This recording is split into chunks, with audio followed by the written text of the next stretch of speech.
Hello, folks. Welcome back. This is Chris in Central Pennsylvania. For those who don't actually watch the videos, maybe watch for a few seconds.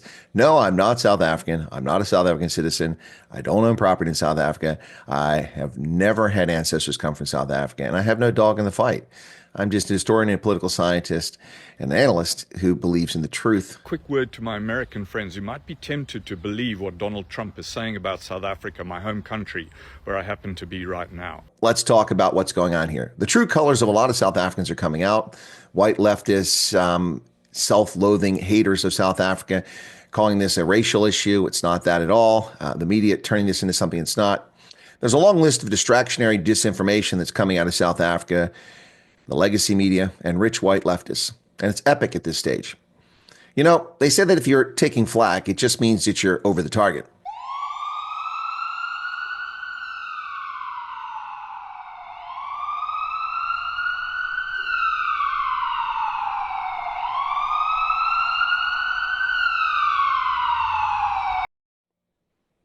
And the target here is the immoral, unconstitutional expropriation without compensation that Cyril Ramaphosa claims to have signed into law on January 23rd. However, purportedly, Ramaphosa actually signed it 35 days earlier, cleverly preventing a Section 80 constitutional challenge in Parliament, which requires that 1/3 of Parliament submit a letter within 30 days of the law becoming enacted. Now, a few of the distractions that are going on at the moment, it's not arbitrary. Well, that's true. It's targeted, mostly along racial lines, and will be used to silence opponents of the government of the day at any point in the future. There is no nil compensation for legitimate expropriation. Untrue, despite the DA's claim. Read Section 5. It's in black and white in English. It's in accord with the Constitution. No. Section 25 of the Constitution, promulgated in 1996 by a majority black rule government, requires just and equitable compensation. Finished in Clar. There is no wiggle room. Expropriation is needed as whites hold 70% of the land. No one actually knows the truth of the matter, as the government has not updated their land survey since 2017, and a lot has changed since then. In 2017, anyway, only 0.019%, that's less than 2% of all of South Africa's 4.8 million whites owned any farmland. Folks, that's just 53% of the farmers, 95,000 or so, of the then 180,000 farm owners. So at that point, less than 2% of all whites own farmland. So saying that whites own 70% of the land is horse manure. The 70% of land owned by whites is also a fallacy in and of itself. The largest landowner in the country is the government, as is the case in Zimbabwe. Only 13% of the surface area of South Africa is actually arable for farming, and white South Africans own a significant portion of that land. True, but they are lawful property owners, not thieves. Property rights are essential to economic growth and prosperity. Abrogating them is a recipe for collapse, nothing more. And regarding the expropriation, it's about time that the media and leftist self-loathing South Africans, hate wankers, and also the government officials themselves start addressing the following. It's already in the Constitution, and it's been used since 1996 to acquire land through expropriation. It's just they had to pay for it. They don't want to pay for it. That's the bottom line. So why is it necessary to expropriate land without compensation when the government has acquired 3.9 million hectares of land, spending 29.9 billion rand to buy that land? It seems that expropriation was working. Well, where's the land? And here's where the other distraction comes in. We need to expropriate abandoned and vacant land. Please, abandoned and vacant land. Yeah, that's whatever land you choose to call abandoned and vacant. Now, leftist academics are bending over backwards to explain Donald Trump's actions vis-a-vis South Africa. Remember when they cried that Trump was isolationist who would leave NATO, the United Nations, and other such empty café clutch comments? Now the claim is that Trump is trying to run the world, tell the world what to do.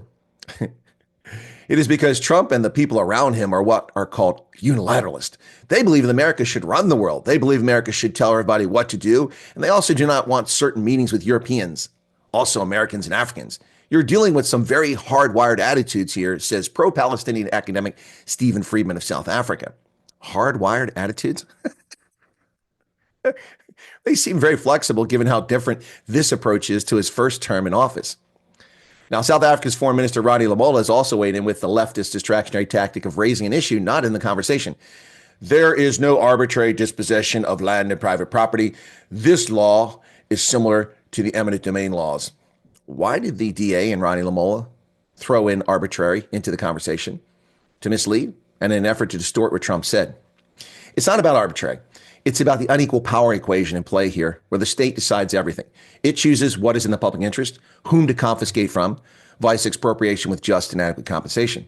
The state also appoints the court that will hear the matter, or the arbitrator who will decide the owner's fate. And, as if on cue, there's the whataboutism. Eminent domain is not germane here, folks. We're not talking about the United States. We're talking about South Africa. Pretoria, are you giving the United States $500 million a year?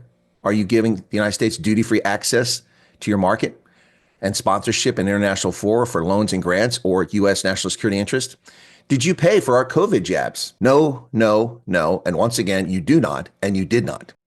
Lamola also made the following statement regarding the G20 summit, which Secretary of State Marco Rubio has just declined to attend. Solidarity Ubuntu promotes collective problem solving. Our G20 presidency is not confined to just climate change, but also equitable treatment for nations of the global south, ensuring an equal global system for all. These are important principles that we remain open to pursue and engage the United States on.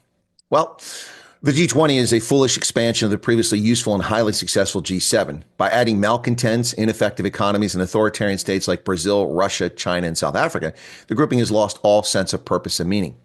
My goodness, the BRICS countries openly espouse undermining America's economy.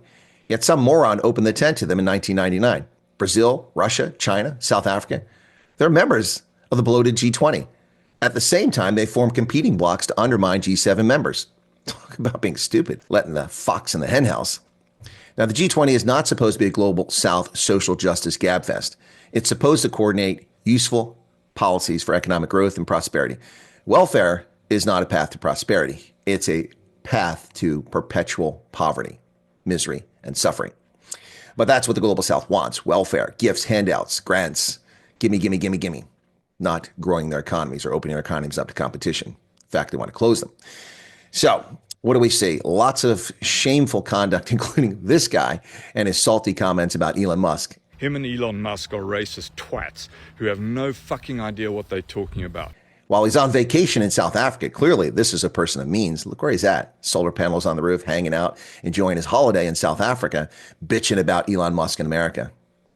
Go back to Texas, wherever it is you hide from South Africa, living in comfort and safety while South Africans' homes are invaded, their daughters are abused, their children are raped and murdered, and the government steals. Well, folks, what say you? Cheers.